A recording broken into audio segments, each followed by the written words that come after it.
What's up, you guys? It's Blaze Fox. We are about to embark wonderful, wonderful journey through the universe of Fire Emblem, starting with Fire Emblem Blazing Blade. Now, this game came out in 2003 for Game Boy Advance. It is actually a prequel to the Binding Blade that came out in 2003. I actually did not know this because of the fact that I had played Blazing Blade first. So we are going to take a wonderful trip through some playthroughs, and in later videos, I will actually be covering lore and support conversations as well. Get it? Nope. Okay. Nope. What? Why? I think I like it. Yes.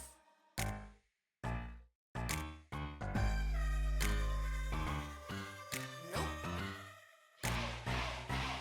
Say it one more time.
I would also like to point out that Binding Blade and Blazing Blade are not the earliest games in this series. I had to let you see the opening because it explains quite a bit in terms of context. This is an RPG, a turn-based RPG with your different weapon types, weapon and magic, your healers, so on and so forth. It's quite enjoyable. I like the style, the feel, the story. I've replayed this game many times just for the story alone. Storytelling is pretty well done. What you're seeing now is different classes that you can play in the game as you progress, and their base stats. This one is an upgraded class. This is through a evolution. You'll come to notice that you'll be able to wield more than one weapon or stave, or weapons and staves, depending on what class you upgrade to.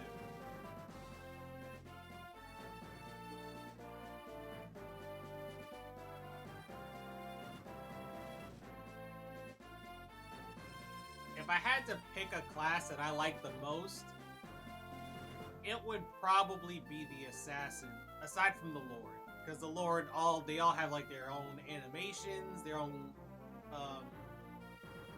like even when they get certain weapons, they wield they look pretty cool. But as far as like a normal class, I would say definitely an assassin, because their crits look the most kind of like raging demon to me. It looked like a raging demon. It looks pretty cool.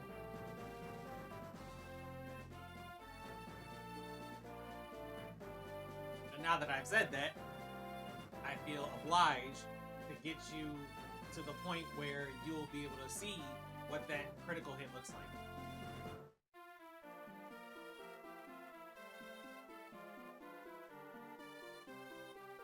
By far, one of my favorite lords in any Fire Emblem game I've played. Hands down. Love Lyn to the utmost.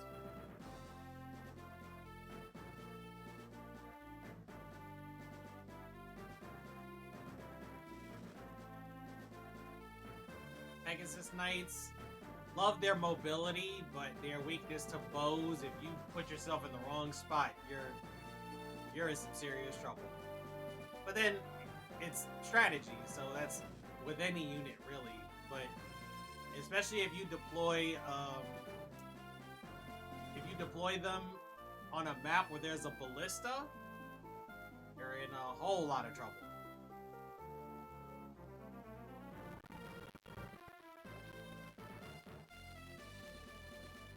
Now I know that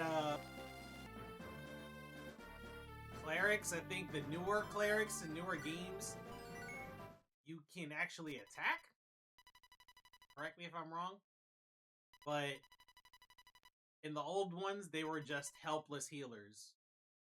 That's all they did was heal until you got them to evolve. Got to do your whole create your name as the tactician. Oh, that's what you're seeing here. No, I'm not doing anything to skip through it. I want you to see kind of like the real-time, organic feel, if you will.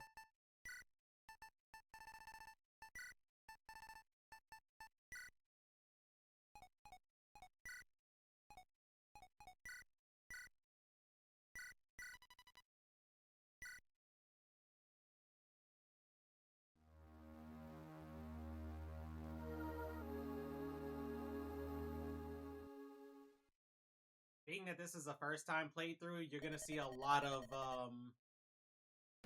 tutorial. So bear with me.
Good gracious, ma'am, is everything about me odd?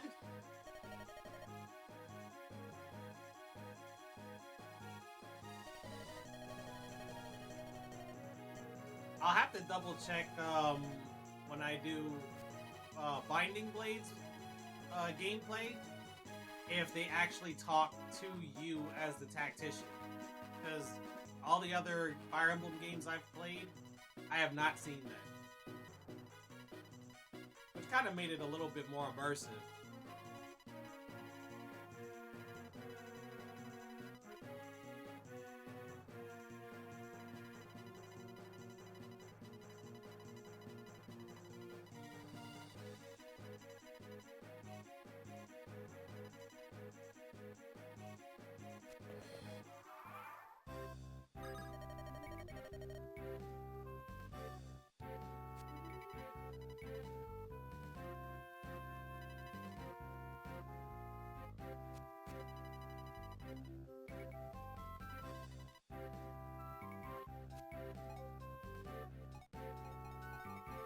course, my smart self went the other way first.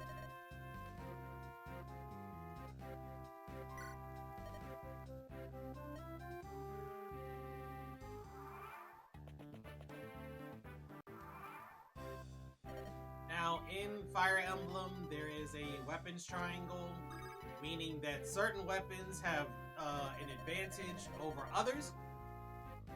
So, swords are stronger against axes, axes are stronger against lances, and lances are stronger against swords. So, really, in this opening bit, I have the upper hand. But it's the tutorial, so duh.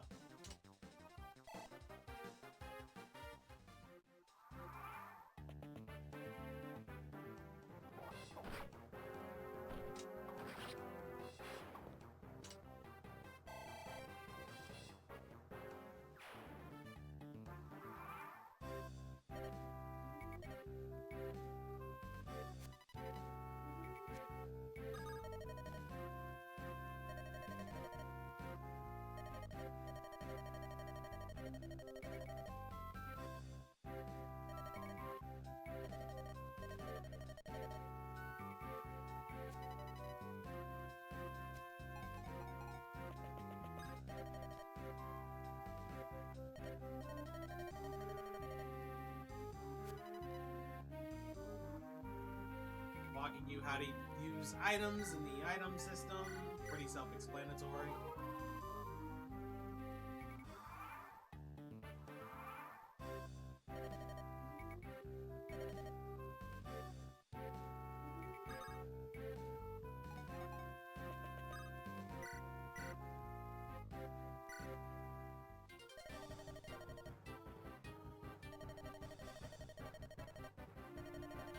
Now, usually when I do this, I just park myself in front of them without attacking. So that way they're the ones that take the first strike. And then I counterattack. It's a safer strat for me. Unless I'm trying to finish it within a certain amount of turns. But that's usually how I like to go.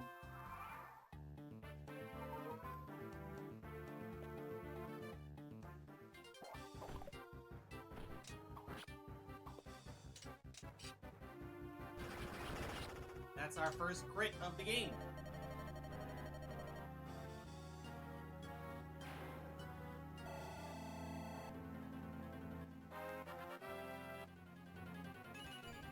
Now, weapons triangle also influences things like your hit rate and with how to explain this. It influences whether or not you're going to hit them. Like, if you're an axeman going up against a swordsman, there's a good chance you might not hit them at all.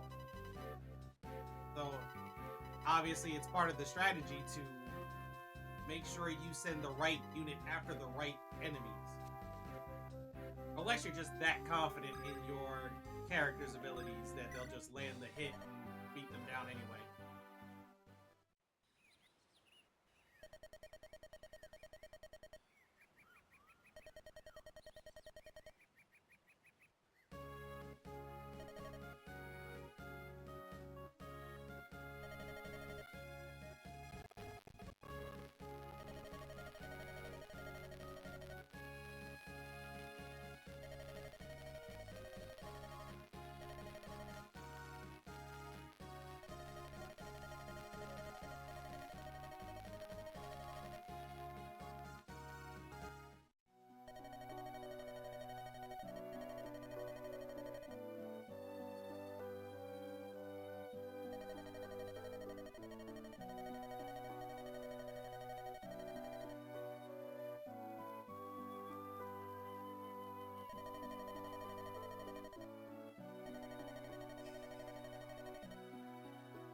Naturally, I didn't do that, but yeah.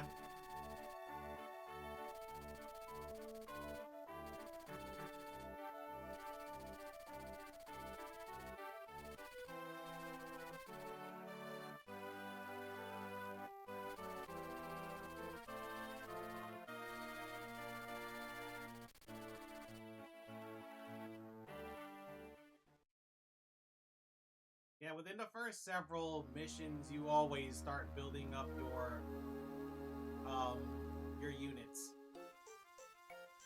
In this case, you're coming upon two cavaliers.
Gotta love it.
Here's where you get more of an understanding of the weapons triangle.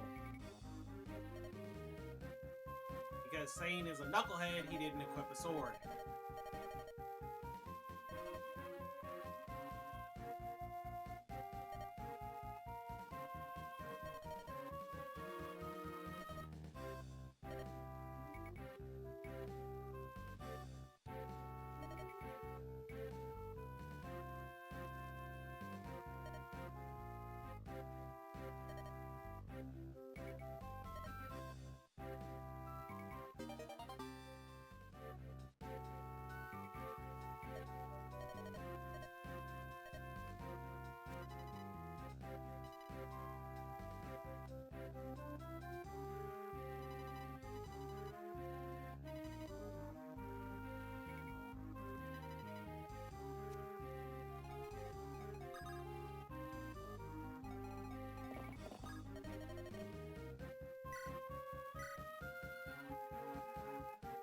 Now, physical weapons are not the only weapons triangle. There's one for magic as well.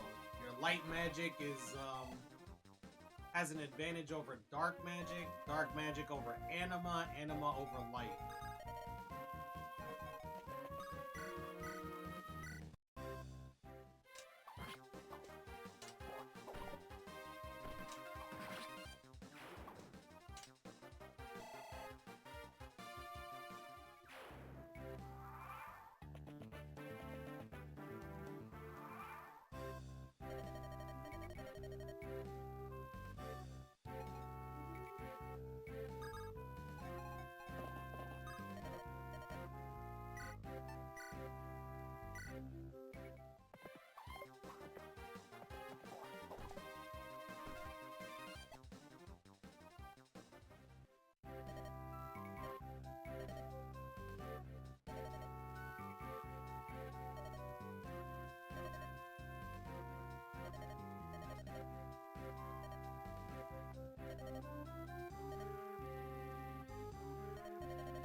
Yes, all these woods on the map and the mountains, certain icons you can sit on and use it for cover. Makes it harder for the enemy to hit you, regardless of what weapon they're using.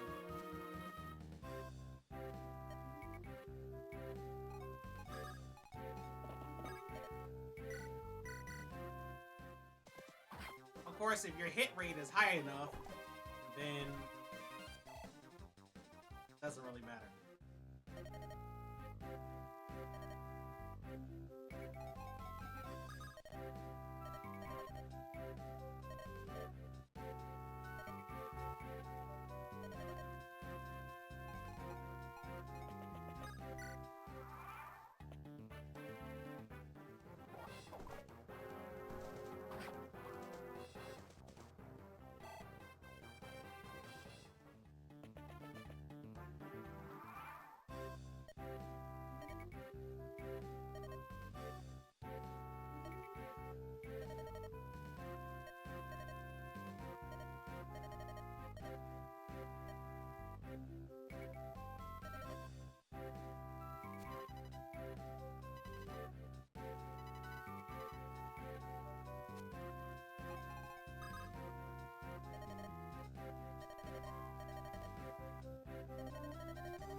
There's always one.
Yeah, see, with a hit rate like 16, he ain't hitting nothing. Not a thing. Not a single thing. So what you're looking at now is the configuration menu. I like to have my menus a certain way. doesn't do anything to enhance gameplay, it's just straight preference. You can even change the window color.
Now, one thing I will point out about this Fire Emblem, and I think Binding Blade as well, is the XP farming. So in other Fire Emblem games, you actually have like DLCs or certain skirmishes on the map where you can just keep farming XP and leveling up your units faster before you progress with the rest of the story.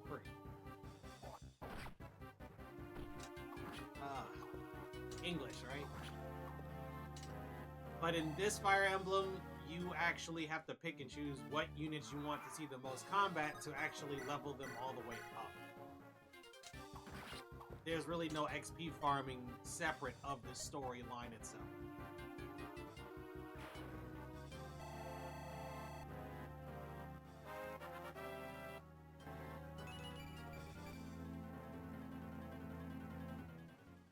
So in most of my playthroughs, I usually beeline Lynn so that she can make her way towards level 20, and then I would class her up when she gets her evolution item.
naturally, this is just for the tutorial, but as you can imagine, in future playthroughs, I just bypassed all to just put my units in place for the first engagements. Not that serious.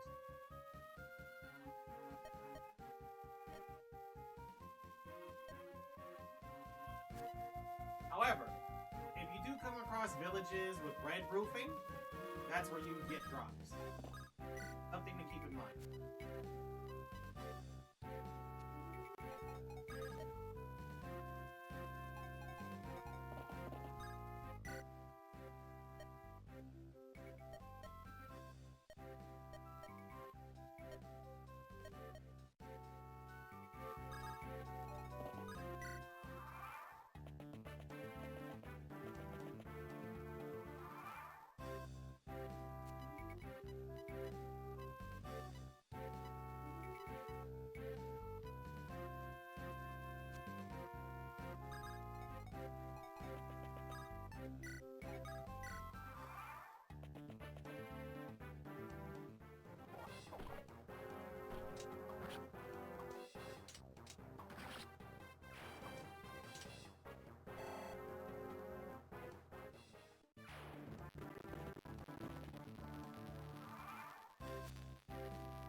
Here I quickly went over like each of their stats and what they mean, just to give you extra context.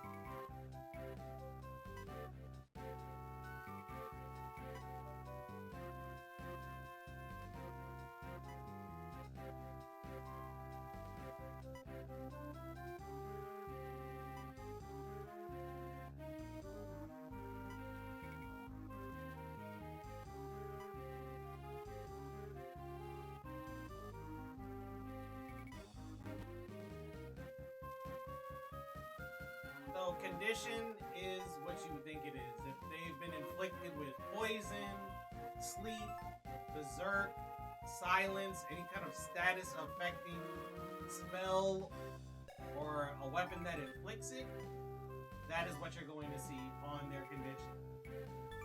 So ideally, you don't want to see any condition there, because that means something is wrong with them.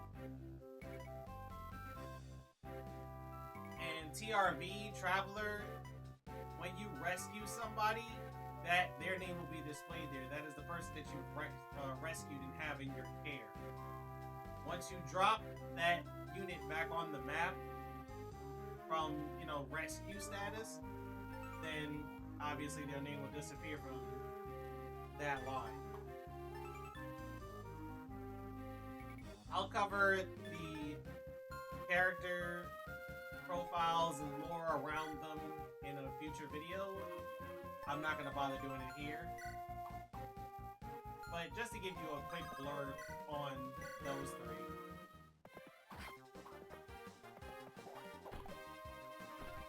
In Fire Emblem, the units have a ranking system or level system for their weapon level. Obviously, in the beginning of the game, no one really has a mastery of a weapon past A, I think. it affects what weapons you can wield and how much. And usually, higher level weapons means more damage or a higher crit rate if you're talking about the killer variant weapons that you'll see later on. But in order to be able to do that, you have to level up your character's weapon level.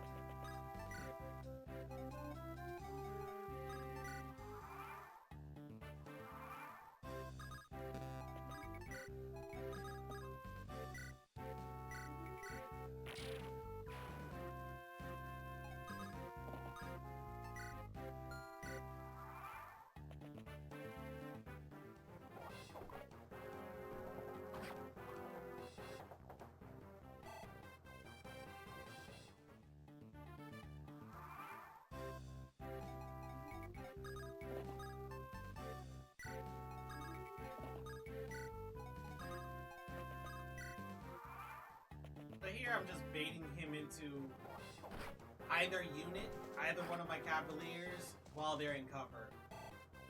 Just a little bait and switch, and he paid for it. Did forget to switch back to my sword, but I survived that one.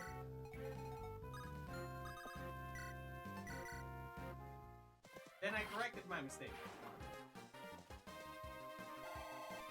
Attacking from cover, attacking with a better part of the weapons triangle in comparison to an axe.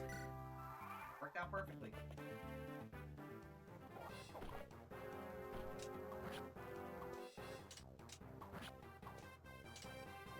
As you can see from Lynn's level up, she can hit a little harder.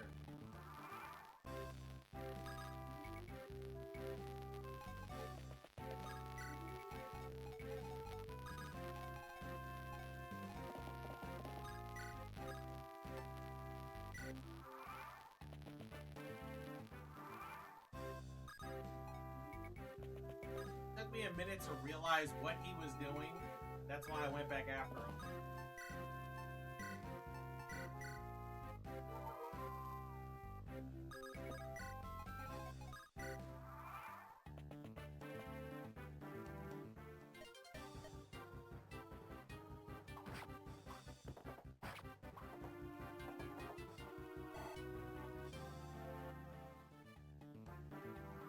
Zane's a knucklehead, but he hits hard.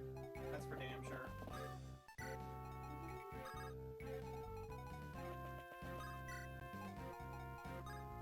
Now he's been cut off. Whatever shall he do?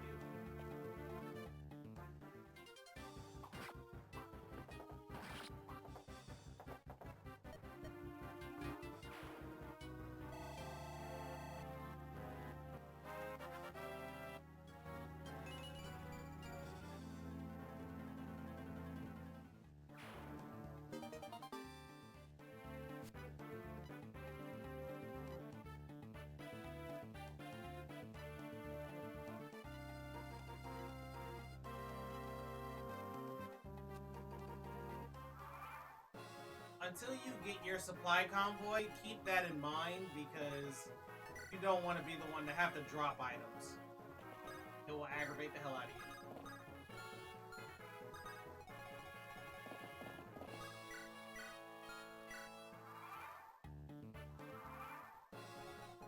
I swear he hugged that wall like his life depended on it. Not like it was gonna save him. What was I thinking?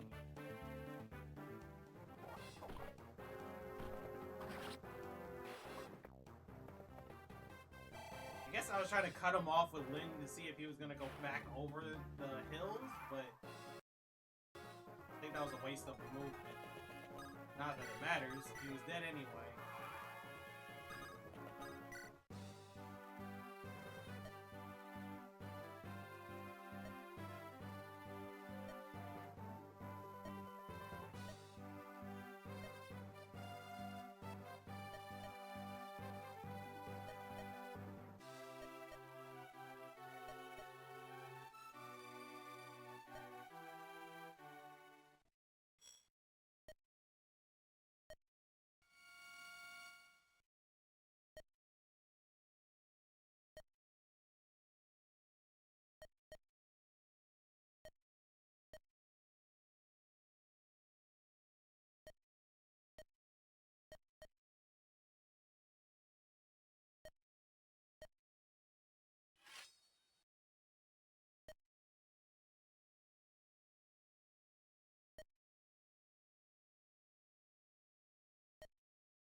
weapons, this was my favorite sword to use, and only Lin can use it.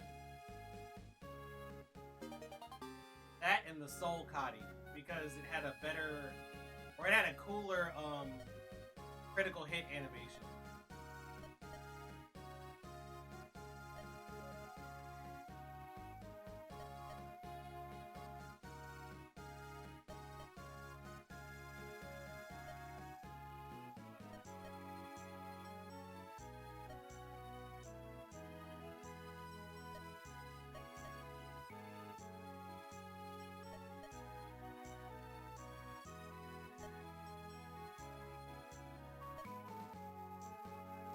What makes the Manikari so awesome of a weapon for a sword?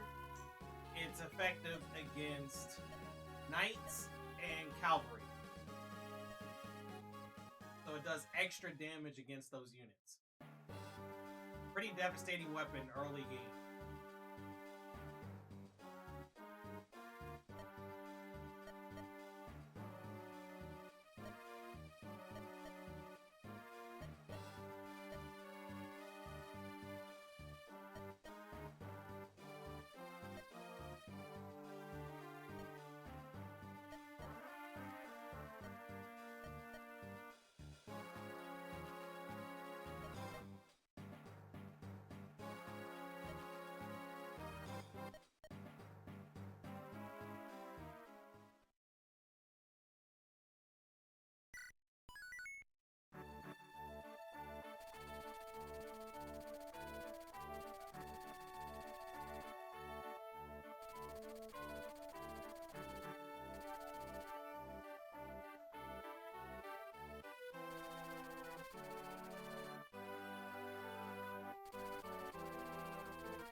So here you see the red top villages. Remember, I said they drop items or they can even give you characters depending on the game and the mission that you're on.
basically the first instance of a village with red roofs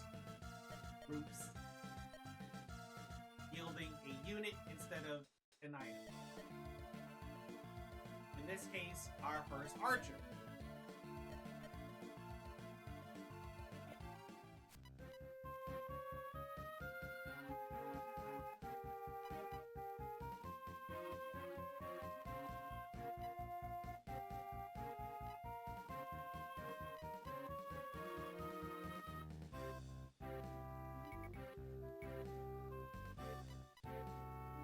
Also important to note, yes, archers can only do indirect combat, which is perfect for environments like this, but magic users can hit you from adjacent spaces or to spaces out.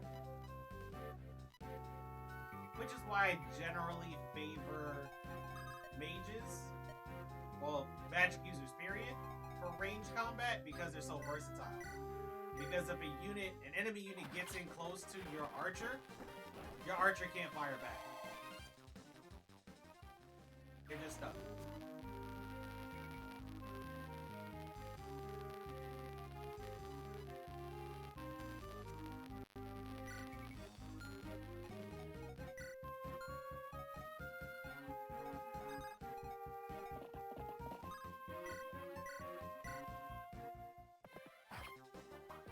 As you see here, you notice that the archer's making no effort to fire back or do anything. Their hit, damage, and crit rate are not even shown because they can't retaliate.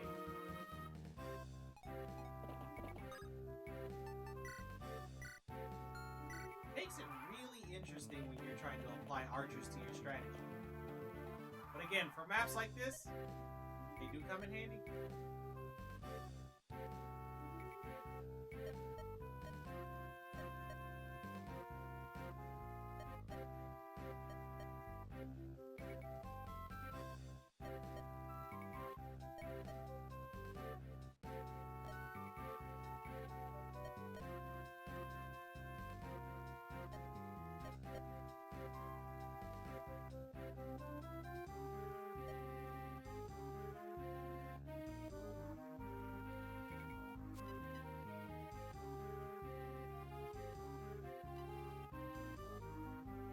Kind of goes back to what I was saying earlier about putting a Pegasus Knight on a map where there's a ballista, because ballistas hit harder than normal arrows.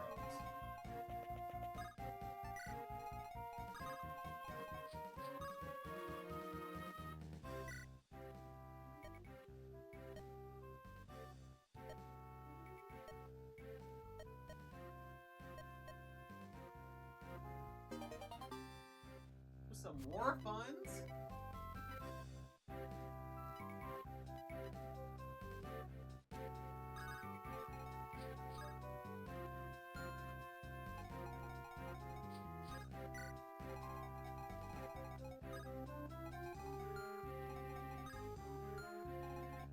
Mind you, we're not exactly balling out of control. That only gets you about a few items, but it's a start.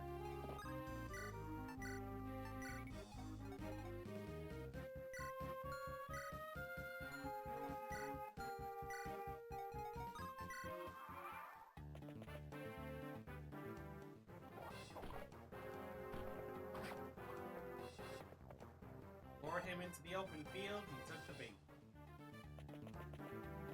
Oh no.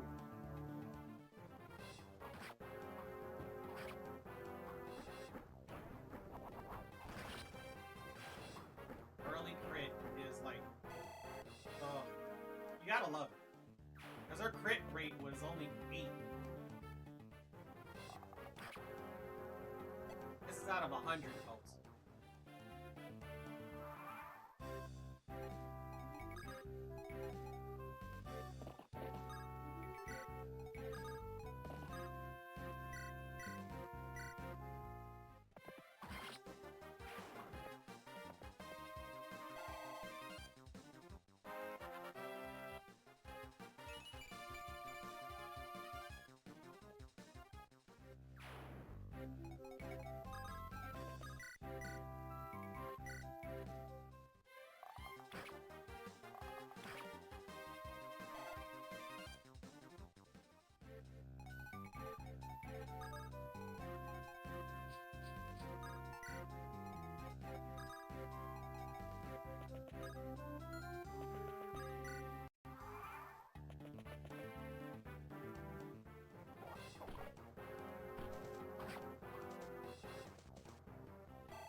HP and strength boost is really going to come in handy for these altercations.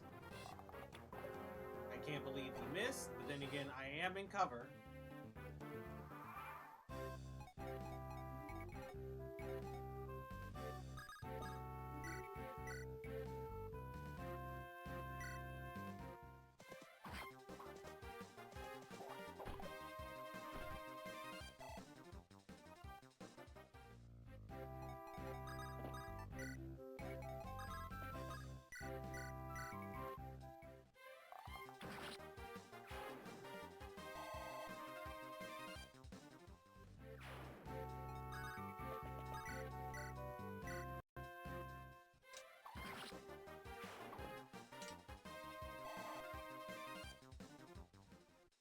Obviously, because of weapon durability, you want to limit your usage of special weapons like the Manikati, but I use the hell out of that weapon. And also, you do get your hands on a staff that can repair weapons. I think it has 3 uses, called the Hammer.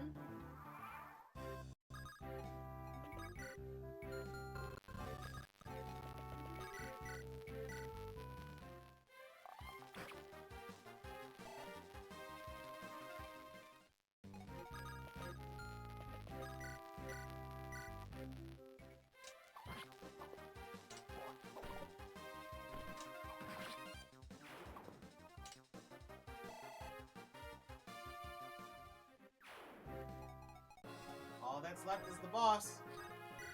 But we're gonna do some shopping first.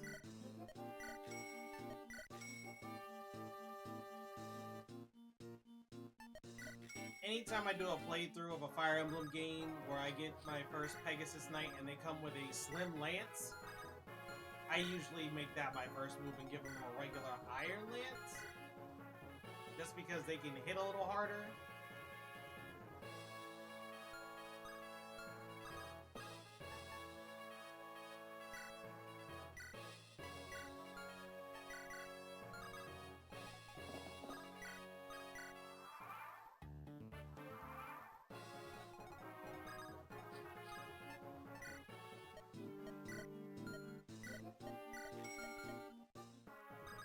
Got rid of the Slim Lance. You served me well with that critical hit.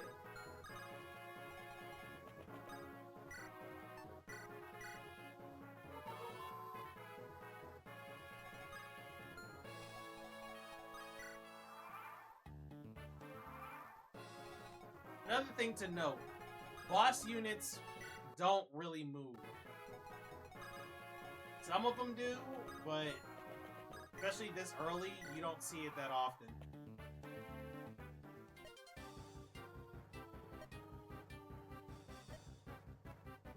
So the only way to trigger their attack is if you literally put yourself right in front of them.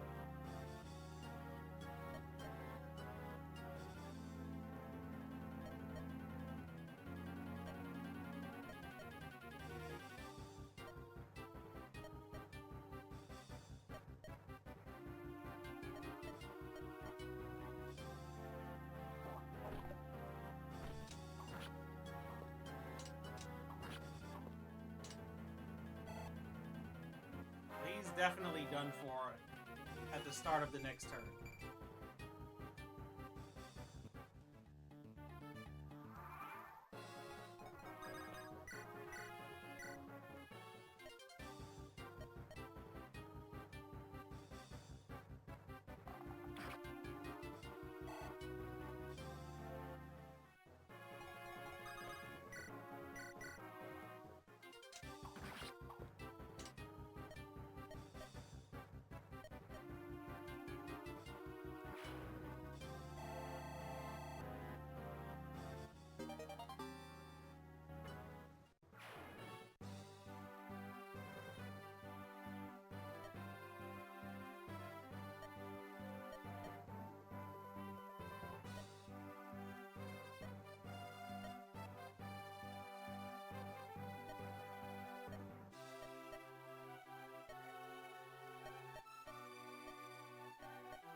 it's the face palm for me.